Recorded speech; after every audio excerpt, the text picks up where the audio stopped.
Tình yêu buồn bã cuốn đi đâu mất rồi, chờ em trong mỗi đêm, về đâu những bước chân những êm đềm.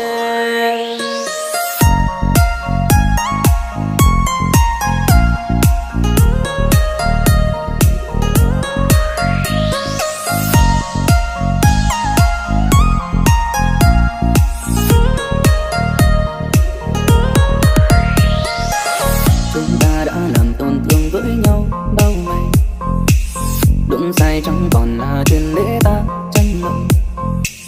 Thế gian đổi rời vạn vật chuyển lay theo ngày. Yêu nhau đến mấy cũng không bằng sự may mắn. Khi đúng người mọi thứ sẽ tốt hơn phải không? Lặng im cảm nhận mọi thứ đổi thay. Đừng yêu khi trái tim em vẫn luôn nhớ về bóng hình một người đã xa. Liệu em có vui hơn khi làm anh tổn thương? Tình yêu như gió sang đông có đơn kéo về vững tè bãi tình giữa trời. Ngày mai sẽ ra sao lạc nhau biết tìm đâu.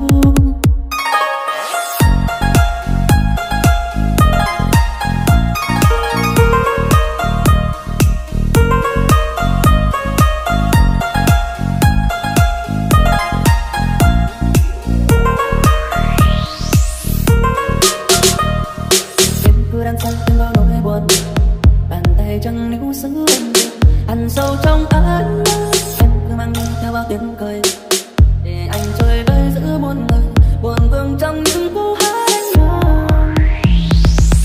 Vùi mình vào nỗi buồn nhưng nghĩ suy mơ màng. Gửi đi hạnh phúc cho em giữ lại cô đơn. Em giờ đã ổn chưa? Nơi này trời vẫn mưa.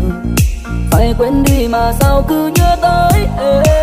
Đừng yêu khi trái tim em vẫn luôn nhớ về bóng hình một người đã xa. Điều em có vui hơn khi làm anh tổn thương. Tình yêu như gió sang đông có đơn kéo về với kẻ bãi tình giữa trời. Ngày mai sẽ ra sao lạc nhau biết tìm đâu.